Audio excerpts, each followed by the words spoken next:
નમસ્કાર દર્શક મિત્રો, તે લોકસત્તા શોમાં આપનું સ્વાગત છે। ઈડીએ આજે વહેલી સવારે આમ આદમી પાર્ટીના સાંસદ સંજીવ અરોરાના ઘરે દરોડા પાડ્યા છે। દિલ્હીના પૂર્વ ડેપ્યુટી સીએમ મનીષ સિસોદિયાએ પોતે આ માહિતી આપી છે। સંજીવ અરોરા પંજાબથી આપના રાજ્યસભા સાંસદ છે। મનીષ સિસોદિયાએ ટ્વીટ કરીને કેન્દ્ર પર નિશાન સાધતા કહ્યું છે કે આજે સવારથી ઈડીના અધિકારીઓ આમ આદમી પાર્ટીના રાજ્યસભા સાંસદ સંજીવ અરોરાના ઘરે દરોડા પાડી રહ્યા છે। ત્યારે આ અંગે મનીષ સિસોદિયાએ એક્સ પર પોસ્ટ કરીને લખ્યું છે કે આજે ફરી મોદીજીએ તેમના તોતા અને મૈનાને છૂટા મૂકી દીધા છે। ત્યારે આજે સવારથી જ ઈડીના અધિકારીઓ આમ આદમી પાર્ટીના રાજ્યસભા સાંસદ સંજીવ અરોરાના ઘરે દરોડા પાડી રહ્યા છે। છેલ્લા 2 વર્ષમાં તેમણે અરવિંદ કેજરીવાલ પર પ્રહારો કર્યા છે।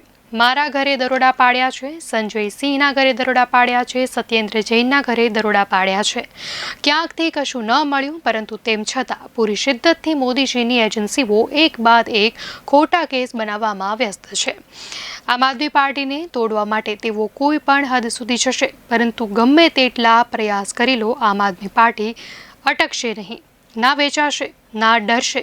તો બીજી તરફ આમ આદમી પાર્ટીના સાંસદ સંજીવ અરોરાએ પણ એક્સ પર પોસ્ટ કરીને આ અંગે માહિતી આપી છે। તેમણે લખ્યું છે કે હું કાયદાનું પાલન કરનાર નાગરિક છું। સર્ચ ઓપરેશનના કારણો અંગે મને ખબર નથી। એજન્સીઓને સંપૂર્ણ સહયોગ આપીશ અને એ સુનિશ્ચિત કરીશ કે તેમના તમામ સવાલોના જવાબ આપી શકું। ત્યારે મહત્વનું છે કે આમ આદમી પાર્ટીના ઘણા નેતાઓ ઈડીના સકંજામાં આવેલા છે। આ પહેલા પણ એજન્સીએ અરવિંદ કેજરીવાલ, મનીષ સિસોદિયા, સત્યેન્દ્ર જૈન, સંજય સિંહ સહિતના નેતાઓ પર કાર્યવાહી કરી છે।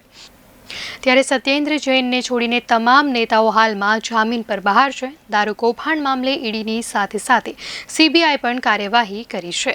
આ સિવાય સાંસદ સંજય સિંહે પણ માહિતી આપતા લખ્યું છે કે અન્ય સવારે બીજો દરોડો ઈડીના લોકો સાંસદ સંજીવ અરોરાના ઘરે પહોંચ્યા છે। મોદીજીના નકલી કેસ બનાવવાનું મશીન 24 કલાક આમ આદમી પાર્ટી પાછળ પડી રહે છે।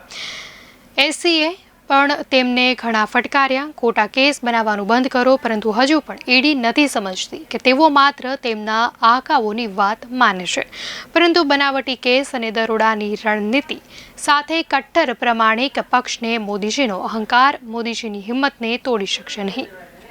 ત્યારે દર્શક મિત્રો, આ ઘટનાને લઈને આપની શું પ્રતિક્રિયા છે, ચોક્કસથી જણાવશો।